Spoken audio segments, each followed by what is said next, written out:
Que a graça e a paz de nosso Senhor Jesus esteja com os irmãos. Amém. Irmãos, nós estamos estudando, e pregando sobre Mateus. É um livro importante para a vida dos irmãos, para nós, para nós andarmos, procurarmos fazer a vontade de Deus. Mateus 6, vamos abrir Mateus 6 e nós vamos hoje falar sobre a oração e perdão na oração dominical. Mateus 6. Grande Deus, nós te louvamos porque tu és o único Senhor. Santificado seja o teu nome, que a tua vontade seja feita na terra como no céu, que o Senhor venha transformar nossas vidas e que o Senhor possa dirigir, que nós possamos melhorar nas nossas orações diante de ti. Que o Senhor possamos orar do ponto de vista bíblico e que o Senhor seja louvado e engrandecido. Pedimos que tu abençoe cada um aqui, que tu venha falar ao nosso coração, que nossas orações possam ter uma nova dimensão. Em nome de Cristo, amém. Mateus 6, 9 a 15. É importante o irmão, dentro das suas condições, decorar esta oração. Para você usar quando estiver orando. Algumas frases você pode tirar da oração. Eu vou ler, os irmãos acompanhem. De 9 a 15. Portanto, vos orareis assim: Pai nosso que está nos céus, santificado seja o teu nome. Venha o teu reino, faça a tua vontade, assim na terra como no céu. O pão nosso de cada dia dá-nos hoje. Perdoa nossas dívidas, assim como nós temos perdoado aos nossos devedores. E não nos deixe cair em tentação, mas livra-nos do mal. Pois teu é o reino, o poder e a glória para sempre. Porque se perdoardes aos homens as suas ofensas, também vosso Pai Celeste vos perdoará. Se, porém, não perdoardes aos homens as suas ofensas, tampouco vosso Pai vos perdoará vossas ofensas. Amém.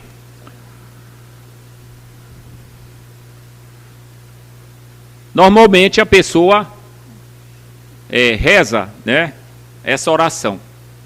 Quase todo mundo sabe alguma sobre a oração, devido à própria cristandade, no Brasil.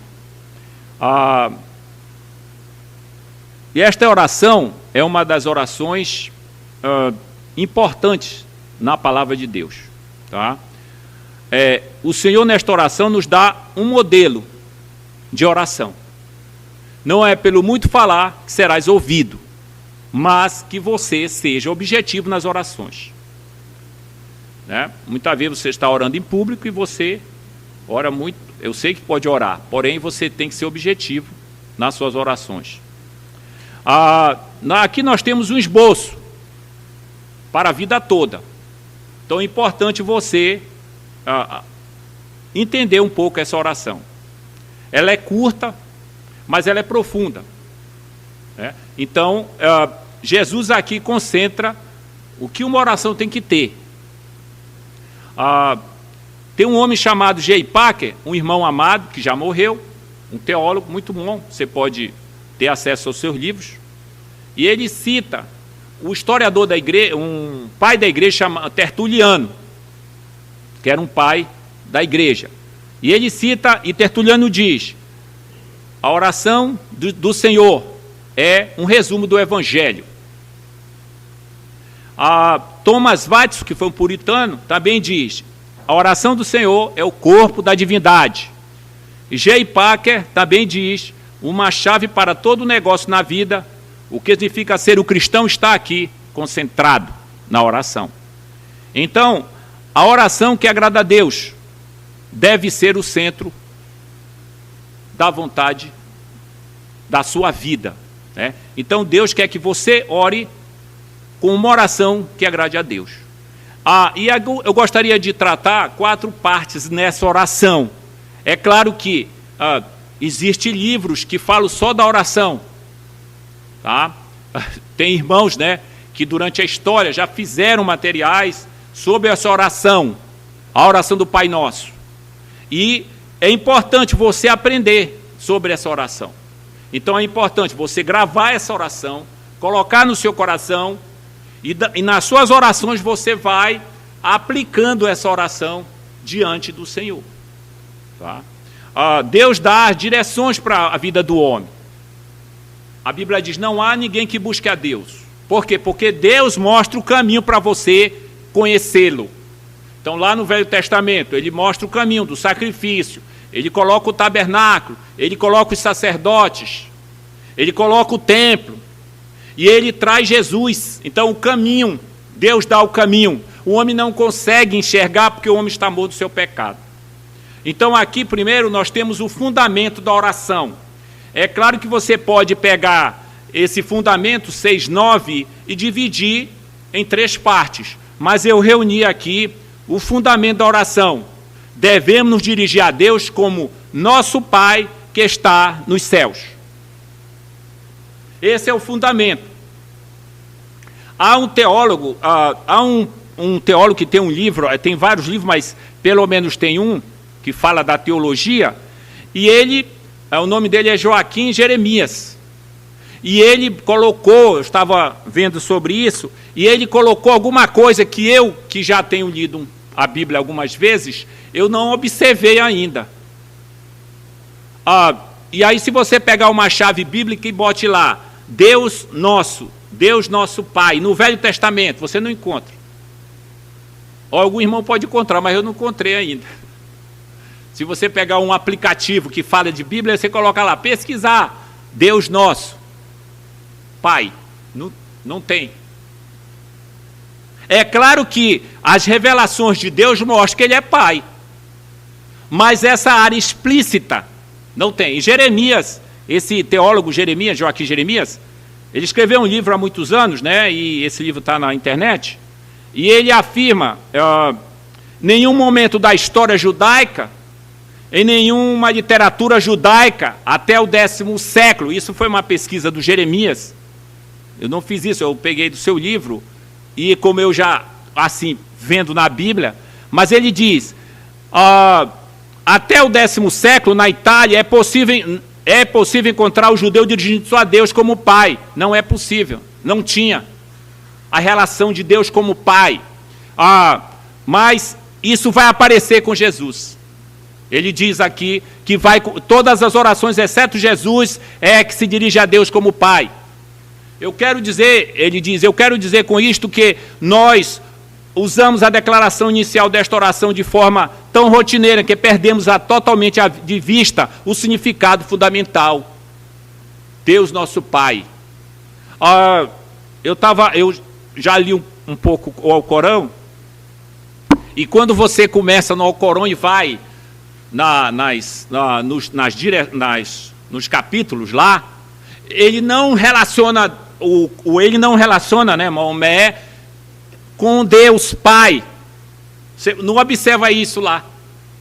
Ele fala grandíssimo, soberano, grande, temível, mas nada sobre Pai. Não tem. E é por isso que o Islã, o muçulmano tem dificuldade de ver Deus como Pai. E Jesus é que traz isso. Então, nós só podemos chamar Deus de nosso Pai porque Ele nos adotou. Então, aqui nós temos uma doutrina importante aqui nesse versículo. A ideia da adoção. Então, Jesus está colocando diante de nós a doutrina aqui da adoção. O que é a doutrina da adoção? Entre aspas, Deus declarou como um ato de sua graça que não apenas somos salvos de nossos pecados, justificados dos seus olhos, mas agora somos filhos de Deus. Então você pode chamar Deus de Pai porque Ele adotou você. Ele escolheu você. E observe quando que você aqui tem algum filho adotivo, você não adotou por acaso. Você escolheu. Da mesma maneira, Deus escolheu os seus filhos para habitar com Ele. Então você pode chamar Deus de Pai se você já é regenerado, se você já é um filho dele, se você já creu nele, Se você já entregou seu coração a Ele, você pode chamar de Pai. Charles Wesley, que foi um homem, irmão do Wesley, né, que fez vários hinos, ele diz assim: agora Jesus e tudo nele são meus. Por quê? Porque fomos adotados. Então, toda a herança de Cristo pertence aos seus filhos. Então, quando você tem Cristo, você tem tudo mais que Deus tem, Jesus, e você tem Ele. Por quê? Porque você é filho. E é claro que, muitas vezes, dentro da igreja evangélica, na história da igreja evangélica, pelo menos no século XX, 1970 para cá, com muita força, algumas igrejas surgiram. Algumas igrejas surgiram, por exemplo, neopentecostais, e elas começaram a dizer que você tinha direitos diante de Deus porque você é filho. Então eu quero exigir isso de Deus. Calma aí, irmão. Você é filho, sim, mas você não pode exigir nada de Deus, não. Ele é o Senhor. Você não pode esquecer essa relação. Ele é seu pai, mas Ele é o Senhor. Você tem que chegar diante dEle com submissão. Então, logo no início dessa oração, o que Jesus quer dizer? Que você tem se lembrar de que você entra no trono de Deus, não porque você tem direito, mas porque você tem privilégios.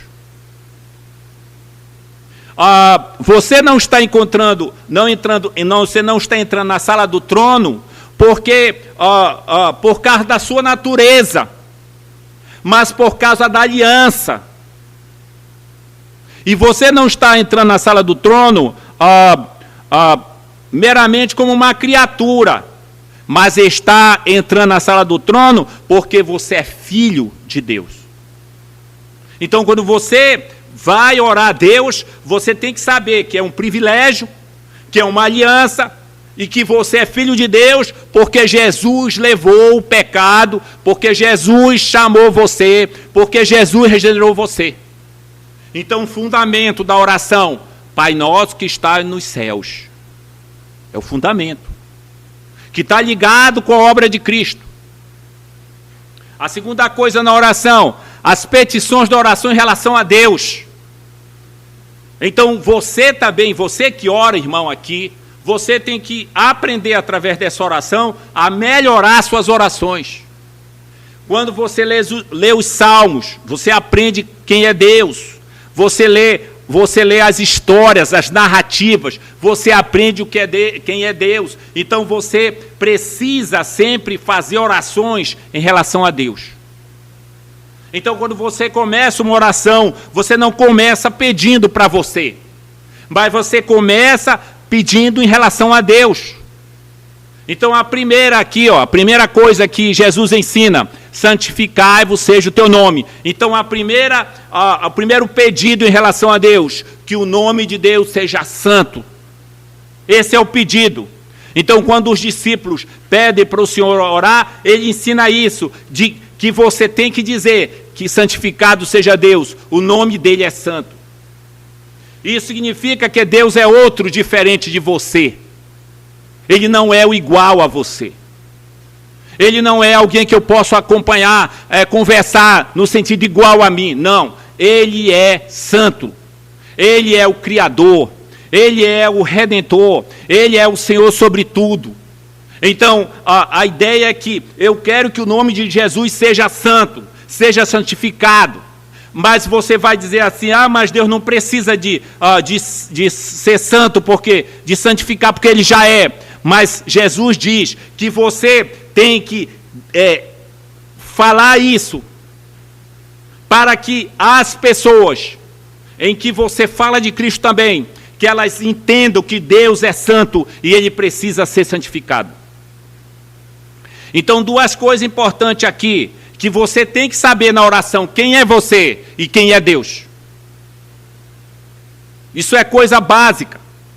E antes que o reino de Deus venha, antes que o reino de Deus seja implantado, antes que a sua vontade seja feita, ele precisa ser santificado. Então é importante nas suas orações você orar pedindo que o nome de Deus seja santificado. O nome de Deus é santificado no céu. Por que nós oramos que seja santificado aqui, na terra? Porque no céu não precisa mais, já é.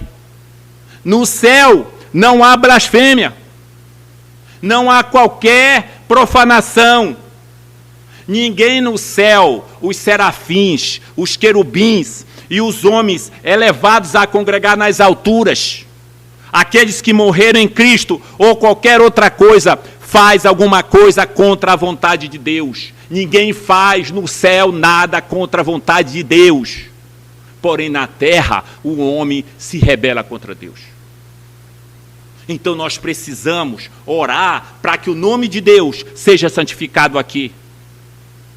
Devemos orar pela santificação do nome de Deus. Deus é santo em si mesmo e não podemos agregar nada, valor à sua pessoa, mas Ele quer que nós oremos, santificado seja o teu nome. Então, nas suas orações, melhore isso aí. Primeiro Deus, não você. Nós devemos orar para que o nome de Deus seja santificado. Então esse é um pedido que Jesus faz na oração. Você, melhore sua oração nisso. A segunda coisa, em relação a Deus, venha o teu reino. Venha o teu reino. Que reino é esse? É o reino messiânico. É o reino de Cristo, que Ele vai conduzir o seu reino. Quando Jesus comparece perante Pilatos, e Pilatos ali questiona sobre a veracidade de uma assertiva que fizeram. Qual é a assertiva? Jesus é rei. E ele ali questiona isso. E olha que Jesus diz: o meu reino não é deste mundo. Se meu reino fosse deste mundo, os meus ministros se empenhariam por mim para que não fosse eu entregue aos judeus. Mas agora, o meu reino não é daqui. Então, o reino de Deus não é você vendo o mundo, mas a ideia de que as pessoas que submetem a Cristo. Jesus diz: se porém eu expulso os demônios pelo dedo de Deus, certamente é chegado o reino de Deus sobre vós. Então Jesus implanta o seu reino quando ele vem aqui. Jesus em outra ocasião diz: a vós outros está próximo o reino de Deus. Então, amado, Jesus inaugurou o seu reino, mas ele não consumou o seu reino ainda, aqui. Ainda as pessoas são rebeldes. Nós temos que pregar o evangelho para que elas se submetam ao reino de Cristo. Mas Jesus, ele ascendeu ao céu e ele recebeu todo o poder. E ele diz: eu tenho todo o poder no céu e na terra. Todas as coisas estão sujeitas a ele. Porém, ele vai implantar o seu reino. Então, quando você ora, amado, você pede para que o reino de Deus venha. Para que o reino de Deus prospere. Para que Jesus seja rei nos corações das pessoas. Então é importante você falar de Cristo, pregar o evangelho, para que essas pessoas se submetam ao reino de Deus. Então devemos orar para que o reino de Deus venha a nós. O reino de Deus é o governo de Deus sobre os corações. É interessante, em Romanos, diz assim, o Senhor diz que haverá um dia em que o reino será consumado e todos os joelhos de todas as tribos, todos os povos se dobrarão perante Jesus. Aí você diz: hoje as pessoas não se dobram perante Jesus. Hoje as pessoas fazem pouco de Jesus, mas vai chegar o dia que eles vão se dobrar. Eles não terão escolha senão de se prostrar diante de Deus. E aqueles, observa bem, quando você olha Apocalipse, há pessoas que não querem ver o rei, que não querem submeter o reino, e eles pedem para os montes cair sobre eles. Eles não se submetem a Deus. Então, você entende, amado, que há pessoas que elas são insubmissas a Deus. E Deus permite. Mas, porém, Deus vai quebrar os seus joelhos para eles se dobrarem. Então a ideia aqui é que naquele grande dia todos se dobrarão diante dele. Aqueles que amam o Senhor, que foram salvos, serão dobrados, e aqueles que odeiam o Senhor serão dobrados. E todo olho, toda língua falará que Jesus é Senhor. Então é tarefa da igreja, nossa, de falar de Jesus, de proclamar o seu reino, para que o seu reino avance. E o diabo já perdeu. O diabo está só esperando um momento que vai chegar o seu dia, mas ele já perdeu. O reino de Deus avança. E às vezes os homens, agentes do diabo, tentam cercear o avanço do reino, mas eles não vão cercear, eles não vão parar o avanço do reino, porque o reino de Deus vai englobar tudo, vai abarcar tudo. Então, amados, você deve orar para que venha o reino de Deus. Nas suas orações, você ora por isso, para que Deus avance com o seu reino, através da palavra, da pregação, do ensino, converta pessoas para Cristo. Você tem que colocar isso nas suas orações, porque às vezes nós chegamos para orar, é só pedindo. Não pensa no reino. Então, dentro das orações, peça para que o reino de Deus venha, para que Deus avance com o seu reino. Ele quer que você ore por isso. Jesus ensinou isso. Então, santificado seja o teu nome. Ore, venha o teu reino. Peça para Deus avançar com o seu reino. Então, é mais difícil para você, muitas vezes, orar pela expansão do reino, porque você está preocupado com os problemas que você está passando, com as doenças que você está passando, pelas crises que você está passando, mas você tem que saber que o que vale é o reino de Deus, e se você é de Cristo, você está no reino, e você quer que esse reino avance. E quantos irmãos nos países que têm oposição, recebemos notícia de irmãos, de trabalhos, porque a nossa igreja ela ajuda pessoas em alguns países e manda informações da pressão do governo, principalmente dos governos autoritários que não querem que a palavra de Deus seja falada. Porém, aqueles irmãos muitas vezes dão suas vidas por causa do reino. Os apóstolos deram suas vidas por causa do reino. E pode ser que Deus chame você para dar sua vida por causa do reino. Então, amados, seus problemas e os meus não são nada pelo reino de Deus. Então, melhore suas orações. Peça para que o reino de Deus avance, cresça. Há países que Deus começou a obra há muitos séculos. E esses países no tempo foram deixando, foram se tornando intelectuais, estudando, achando que sabe muita coisa. E Deus tira a igreja, Deus fecha a igreja e vai para outro lugar, porque o reino dele vai avançar. E aqueles que lutam contra ele serão quebrados e humilhados. Os países. E lembro que estava lendo sobre a Revolução Francesa. E o Robespierre, que começou aquele movimento, ele se vestia como supremo. Observa, ele se vestia como supremo na França. E ele guilhotinaram 40 mil pessoas. E ele falava da exaltação, do novo momento no mundo. E ele guilhotinou pessoas. E depois ele foi guilhotinado também. Por quê? Porque só tem um rei, o Senhor, sobre os céus e a terra. Ele é o Senhor. Então nós temos que orar pelo reino, para que o reino avance. Ore pelos seus problemas sim, mas depois ore para que seja santificado o seu nome, o seu reino avance. E a terceira coisa em relação a Deus, a vontade de Deus seja feita na terra como no céu. No céu não há oposição. A vontade dele é feita lá. Mas na terra ainda há oposição. Ainda pessoas se levantam contra o Senhor. Às vezes você vê seu filho, né, crescendo.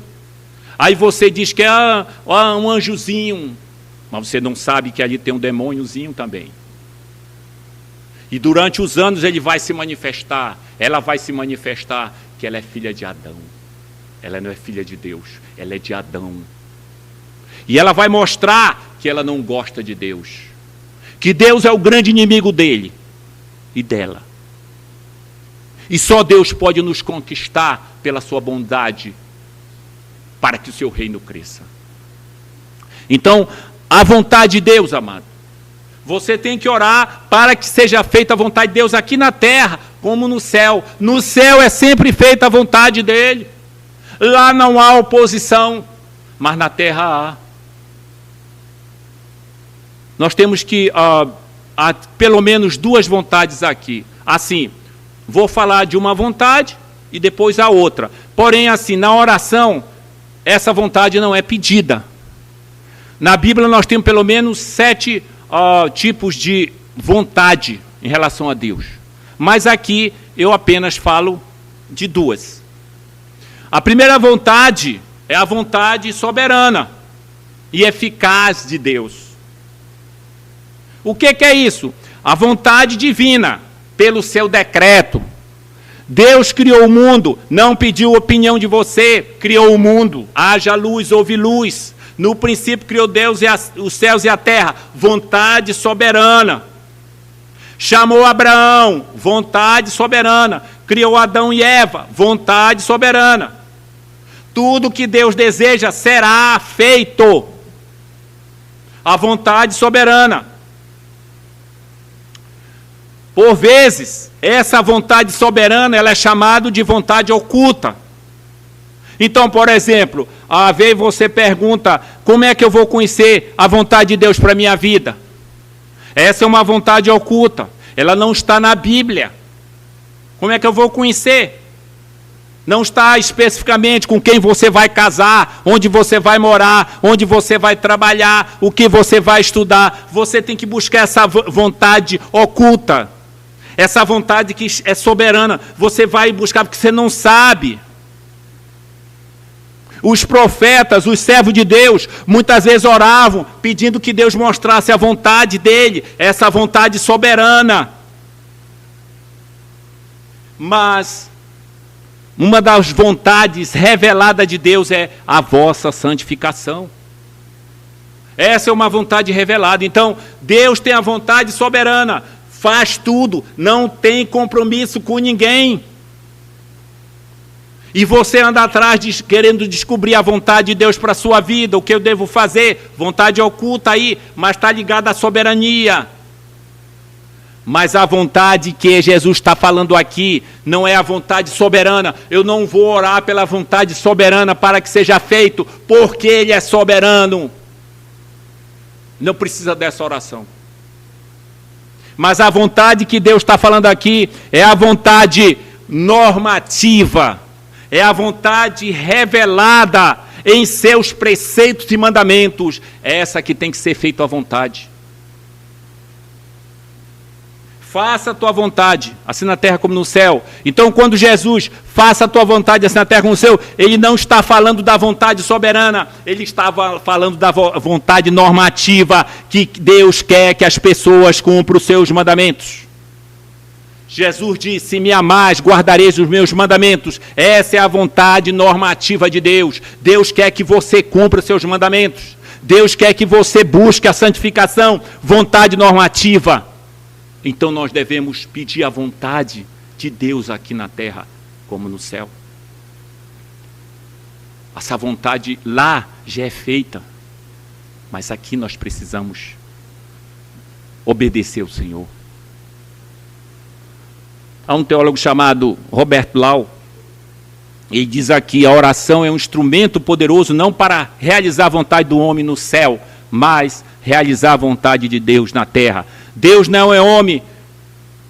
O centro tem que ser Deus. Então a vontade de Deus você tem que buscar, obedecer o que Deus tem mostrado para você. Seja pequena coisa que Ele mostrou para você, que você tem que fazer, você vai obedecer. Então você está querendo fazer a vontade de Deus. Essa vontade normativa, essa vontade que está revelada. Mas a vontade soberana, eu não preciso orar por isso. Ele vai fazer. Independente de oração, porque Ele não precisa. Mas Deus quer que você ore para essa vontade, para que as pessoas possam obedecer e seguir o Senhor. Então, amados, temos aqui agora a terceira parte, as petições em relação a nós. O nome de Deus tem que ser santificado, a vontade de Deus tem que ser feita, e o seu reino tem que chegar, mas Jesus aqui, como Deus, ensinou também a oração pelas nossas necessidades. Então você tem que aprender isso aqui. Observa a oração como foi. Santificado seja o teu nome, venha o teu reino, faça a tua vontade, assim na terra como no céu. E agora Jesus ensina que você deve orar pelas necessidades que você tem. Entendeu a sequência que Jesus ensina? Então Jesus diz, você tem que orar pelo pão. Dá-nos o pão de cada dia. Não é o pão para amanhã, é o pão hoje, de cada dia. Então qual a ideia aqui? É que pão aqui significa todas as necessidades básicas, fundamentais para nós vivermos. Não é para você orar pelo luxo. Então, muitas vezes, com aquela ideia de que eu sou filho de Deus, eu tenho que ter um Toyota. Quero um Toyota, mano. Eu sou filho de Deus, quero um Toyota. Então, conheci alguém, né, que estava com essa ideia, um dia estava com ele ali perto da Cefaz, aí ele tocou lá num carro bonito, que era um Toyota. Eu vou ter esse carro, eu sou filho de Deus. Que eu saiba, ele nunca teve, até hoje. O que ele tem é um Fiat mesmo.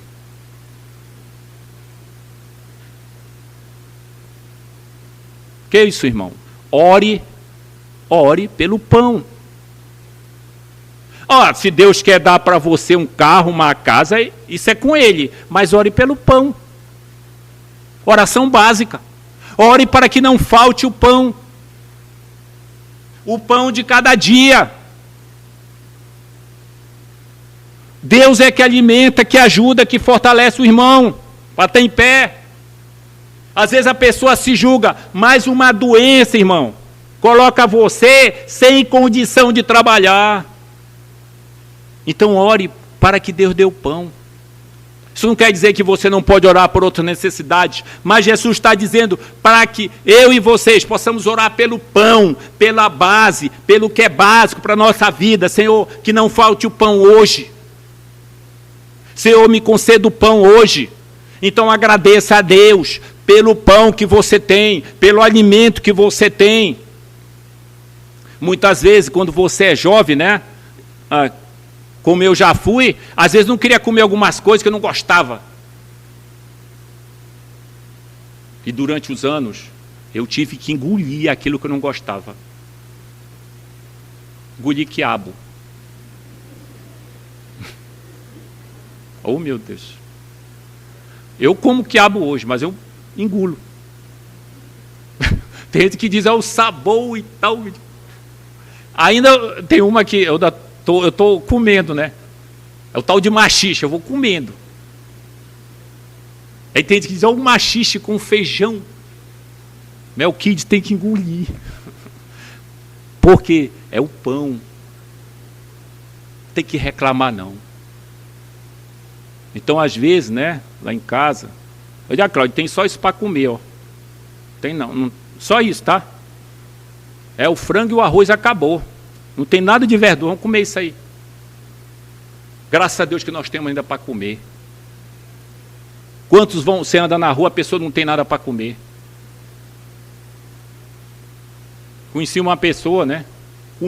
Só comia filé. Picanha, filé, tucunaré, tambaqui. E ele se orgulhava. E durante os anos veio a crise. E ele teve que comer carne de pescoço.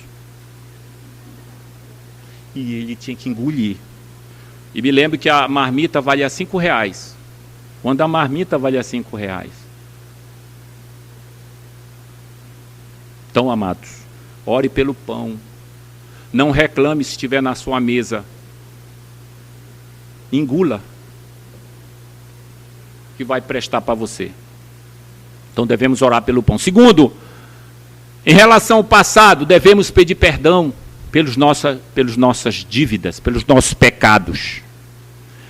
O Novo Testamento, ele descreve 3 formas principais de pecados. Pelo menos 3. Então, quando você ora, você está falando isso para Deus. Pode ser que você não saiba o que nós vamos falar agora, mas basicamente isso aqui está na palavra de Deus. Então, primeiro, o pecado é uma dívida. Primeira coisa, o pecado é uma dívida. O que é dívida? É uma obrigação para com alguém. Então, quando você peca, você está devendo a Deus. Porque você não pode pagar. Então o Filho de Deus veio, deu a sua vida, levou a dívida. Uma metáfora aqui, né? Levou a dívida para que você tivesse, para que Deus não acusasse você. Então nós pecamos contra Deus, contra a perfeita santidade dele todos os dias. Desde a hora que você levanta de manhã até a noite, você peca sempre. Então é por isso que você tem que pedir perdão dos pecados. Então toda oração que você for fazer, peça perdão dos seus pecados. Você tem dívida. Jesus levou a minha dívida. Mas Ele quer que eu peça perdão dos meus pecados. Porque Ele quer que você saiba que você pecou. Ele já sabe, mas Ele quer que você saiba. Mas Deus não sabe. Ele quer que você saiba, que você fale que você pecou. Senhor, eu pequei, eu fiz isso, eu menti, eu disse que não devia. Senhor, eu pequei. Então peça perdão quando você for orar. Segunda coisa em relação a pecado. Pecado é crime. Pecado é um crime. O catecismo de Westminster, que nós usamos, o que é pecado? Pecado é qualquer falta de conformidade com a lei de Deus ou qualquer transgressão desta lei. Então isso é crime. Imagine alguém, né, que comete um crime, tem uma câmera e a câmera registra tudo e a pessoa vai com o advogado e ele diz: não, eu não me sinto culpado. Não. O crime, ele não é subjetivo. O crime é objetivo. Quando você pega o Código Penal, crime. O crime é objetivo. Não é que você está imaginando.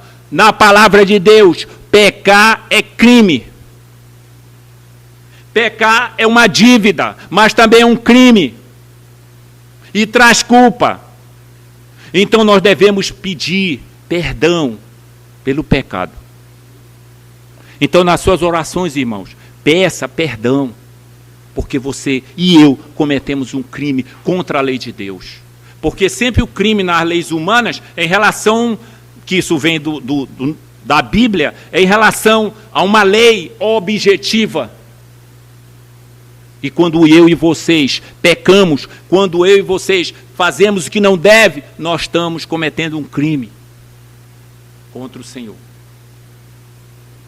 A terceira coisa, quando você pede perdão pelos pecados, é que o pecado é uma hostilidade a Deus. O pecado é uma inimizade contra Deus. O que é isso, hostilidade? Somos, por natureza, inimigos de Deus. A pessoa que o homem natural não suporta é Deus. E como diz Tozer, se nós pudéssemos subir nos céus e matar Deus, nós faríamos, porque Ele é o nosso inimigo. Então nós temos o pecado é hostil a Deus. E assim, para nós entendermos melhor um pouco, o que é essa hostilidade? Como isso ocorre? Pelo menos 3 coisas aqui. Primeiro, Deus é santo. Isso traz hostilidade conosco. Porque Ele é santo e nós somos pecadores.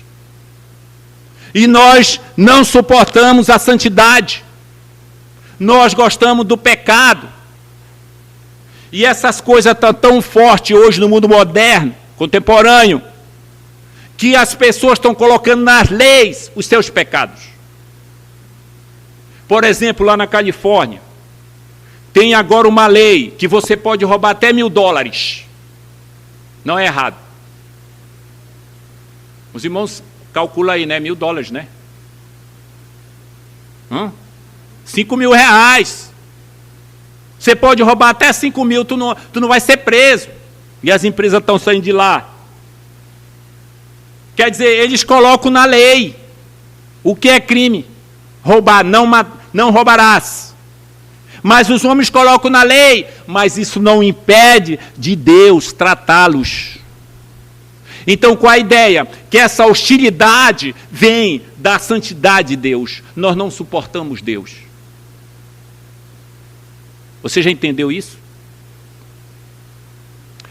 Se você vê os deuses Yanomamis, você vai estudar um pouco os Yanomamis, os deuses que eles creem. Se você vê os deuses indianos, os deuses gregos, os deuses romanos, você observa que não tem nada de santidade. Não tem nenhuma exigência. O Deus deles é uma imagem deles, humanos. Os deuses gregos desciam para pegar as mulheres, porque eles eram pecadores. Eles projetam no Deus deles o pecado.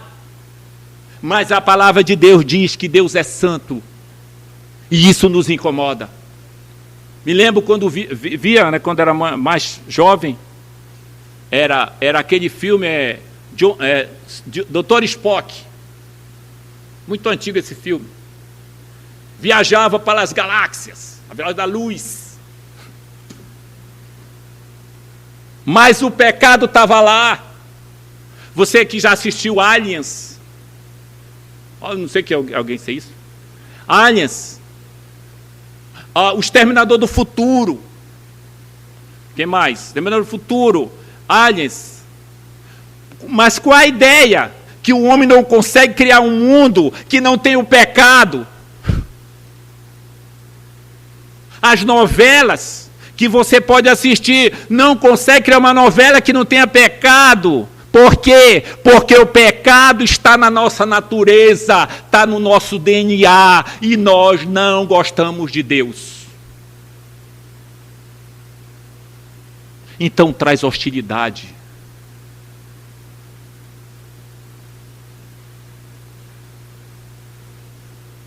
A segunda razão por que odiamos a Deus é que Deus é onisciente. Deus sabe tudo, tudo que ocorre com você, tudo que você imagina, que você pensa, Ele sabe tudo. E se você e eu não nos arrependemos dos nossos pecados, Ele vai colocar para nós toda a nossa vida de pecado, e nós não vamos ter um argumento para dizer, não é isso. Observa aqui, mano. Você e eu.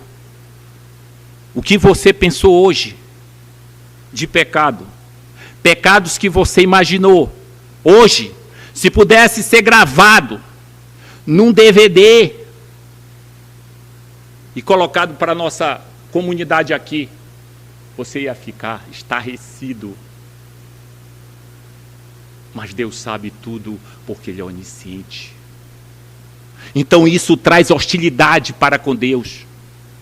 Observa o salmista: para onde me ausentarei do teu espírito? Para onde fugirei da tua face? Se subo ao céu, lá estás. Se faço a minha cama no mais profundo abismo, lá estás também. Então isso traz hostilidade, porque Deus sabe tudo, Ele sabe o meu pecado. Eu posso aparentar para os outros que eu sou santo, que eu sou bom, mas Deus sabe quem é você. Então isso traz hostilidade. O pecado hostil. E a terceira coisa, onipotência. Deus tem todo o poder, eu não vou escapar dele. Então eu preciso destruir toda a ideia de Deus.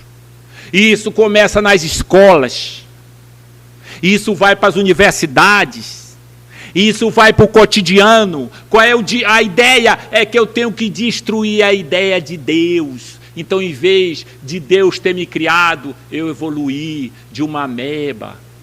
Aí pulei e fui para a árvore e de lá me tornei um macaco e depois humano. Por que isso? Porque eu tenho que destruir a ideia de Deus. Mas Deus é onipotente. E os reis se levantam contra ele. E a palavra de Deus diz: ri-se aquele que habita nos céus, o Senhor zomba deles, na sua ira a seu tempo há de falar, e no seu furor os confundirá. Eu, porém, constituí o meu rei sobre o meu santo monte. Então, Deus é o soberano, Deus é o Senhor que manda em tudo, Deus é o Senhor onipotente, e ninguém vai escapar das suas mãos.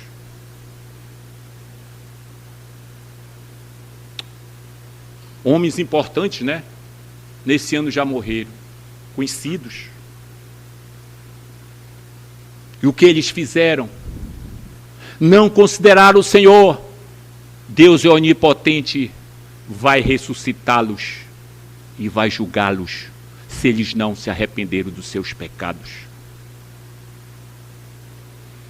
Então, quando você ora pedindo perdão, porque você tem dívida com Deus, porque você é hostil, porque é um crime. Então quem vai? Como escaparemos nós se negligenciarmos tão grande salvação? Como? Não tem resposta. Essa pergunta em Hebreus: como escaparemos? Não tem resposta. Como é que eu vou escapar? Se o juízo começa pela casa de Deus, como é que eu vou escapar? O ímpio e o pecador. Eu estou lendo Ezequiel. E Deus ali falando para Ezequiel, para o profeta falar para o povo, que Deus vai trazer julgamento. São palavras fortes ali. Nas traduções, né? Os tradutores, eles tentam amenizar um pouco para o português, porque são palavras fortes. Se você pegar o original e for lá mesmo, são palavras duras demais, que a gente nem pode falar perto da criança. O que Deus vai fazer com o povo que se esqueceu dele, o povo que ele deu a lei, o povo que ele trouxe o Messias, Deus vai tratar, irmãos. Então, nós devemos nos humilhar, pedir perdão pelos nossos pecados. E tem esse texto aqui, né, para a gente... Pai, para nós... ele falando aqui na oração,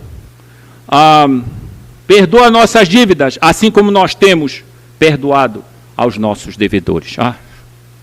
Você pode pensar assim, alguns comentaristas, vários, eles dizem o seguinte: se a gente considerar literalmente esse texto, quem é que vai escapar? Quem que vai perdoar? Perdoa a nossa dívida como nós temos perdoado.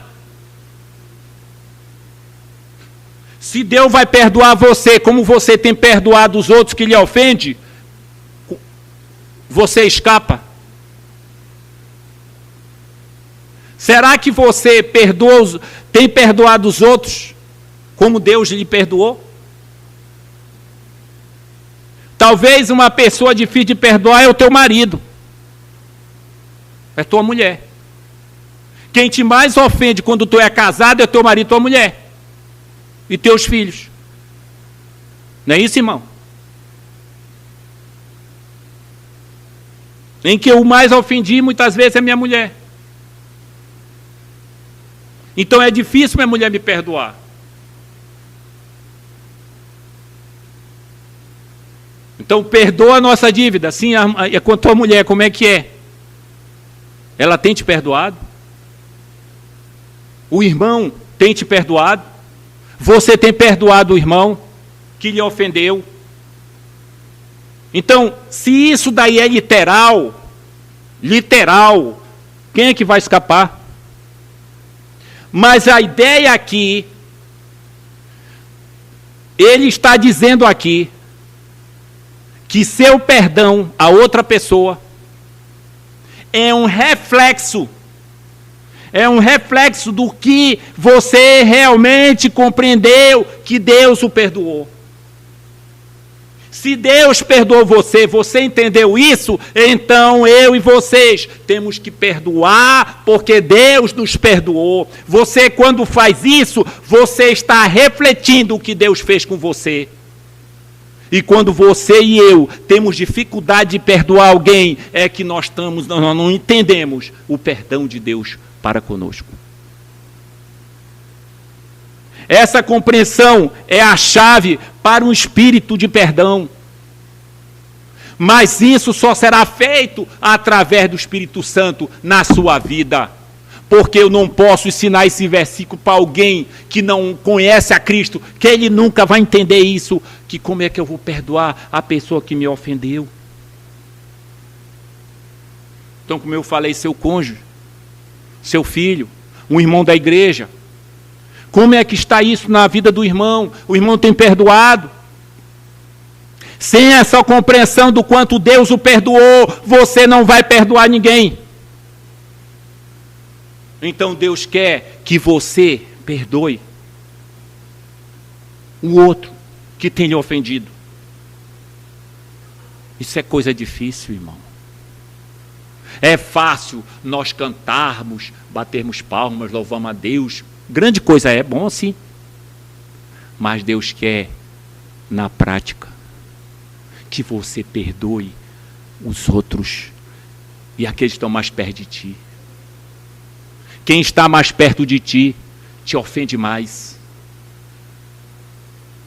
te fere mais, e Deus quer que você perdoe. E você vai perdoar porque Deus perdoou você. Você vai perdoar porque Deus amou você e perdoou você. Deus perdoa, Ele não joga na sua cara. Quando Deus perdoa você, quando Deus levou o pecado e Ele salva você, Ele não joga na sua cara que você errou de novo. Ele perdoa, Ele quer que você só confesse para você saber que você pecou. Então, amados, se você tem dificuldade de perdoar, peça para Deus dilatar o seu coração, a sua vida, para você perdoar. Mesmo que você seja ofendido de novo, mas você perdoa, porque Jesus me perdoou. E em terceiro lugar, devemos pedir livramento da tentação. Então você, amado, peça de Deus isso nas suas orações. A tentação em si não é pecado, mas quando eu cometo aquilo que eu fui tentado, torna-se pecado. Então precisamos rogar a Deus que nos livre do mal, ou seja, que nos livre do maligno, porque o diabo arma setas contra você. Você aqui que é casado, o diabo arma setas contra você, para você destruir seu casamento.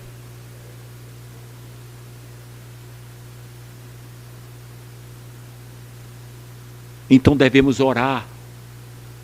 Não só se somos casados, mas devemos orar para que Deus nos livre das tentações que o maligno traz.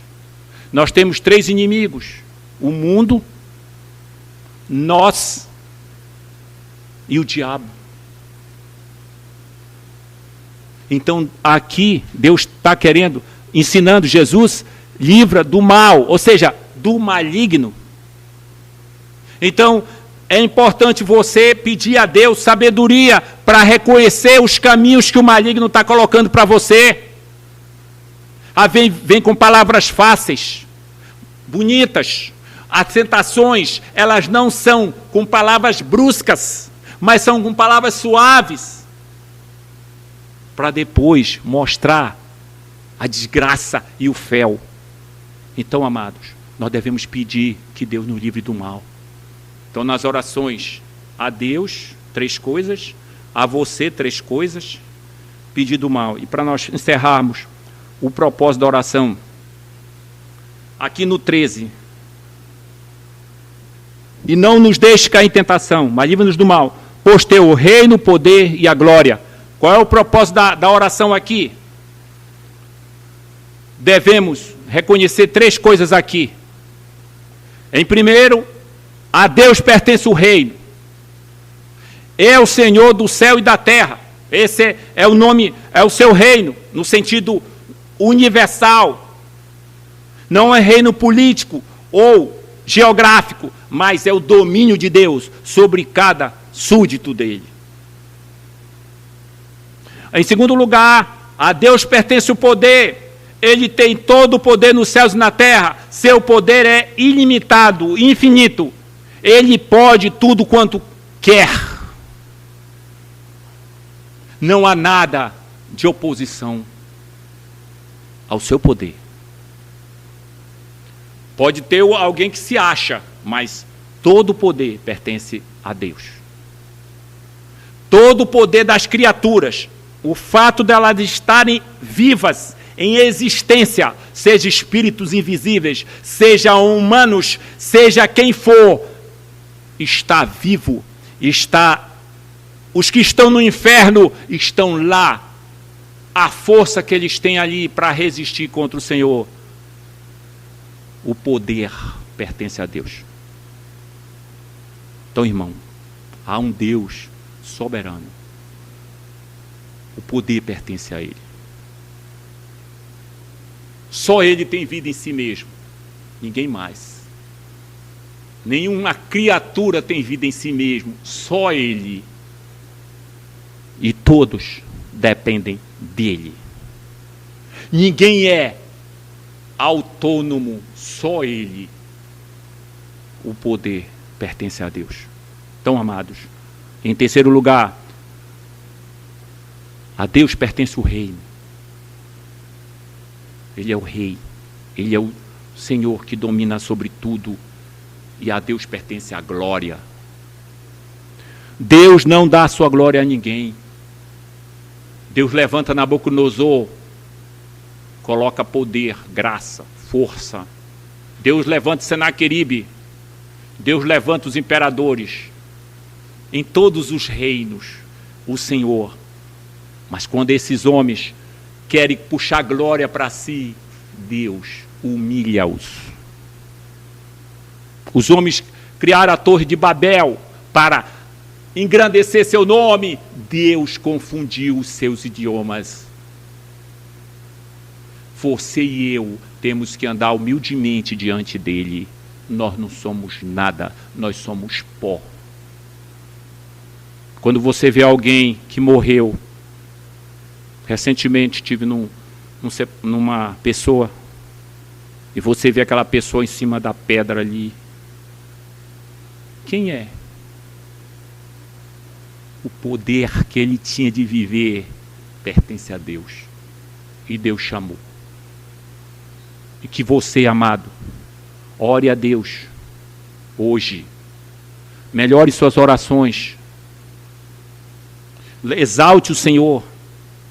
Faça os pedidos para você, mas saiba que o Senhor pertence a Deus, o poder pertence a Deus, a glória a Ele, o reino é dele. Então, meu desejo é que você melhore suas orações e eu. Procure oportunidade de vir orar aqui domingo. Nós temos orações 4 horas. Venha orar. Deus quer que você ore. Faça um esforço. Nós só temos aqui domingo. Venha orar. Faça um esforço de nós orarmos cooperativamente,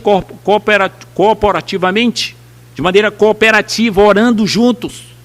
Então devemos orar. Devemos fazer um esforço na oração. A oração é contra a nossa natureza. E eu suspeito que o combustível que nós precisamos aqui na nossa congregação é a oração. Que vai fortalecer a tua vida, que vai lhe dar graça, poder para você falar de Jesus para os outros. Para nós encerrarmos aqui no século XIX, um grupo de americanos foram visitar a igreja do pastor Spurgeon, um grande pregador batista, Spurgeon, C.H. Spurgeon. E eles perguntaram, qual é o segredo da sua congregação? E Spurgeon levou até a sala de baixo, no andar de baixo, onde tinha 100 pessoas, homens e mulheres, orando, levantando o clamor a Deus, em oração. E ele diz, aqui está o poder. Então nós temos que orar mais, irmãos aqui, melhorar nossas orações e orar mais, para que Deus possa avançar o seu reino, que possamos alimentar desse desejo de orar. Leia alguns livros, né, que falam de oração, você pode ir na internet, tem. Então, amados, ore todo dia e ore 3 vezes ao dia pelo menos, mas todo dia ore, sem cessar. E isso vai fortalecer a sua vida e vai lhe dar nova direção para o seu crescimento. Então, igreja, oremos.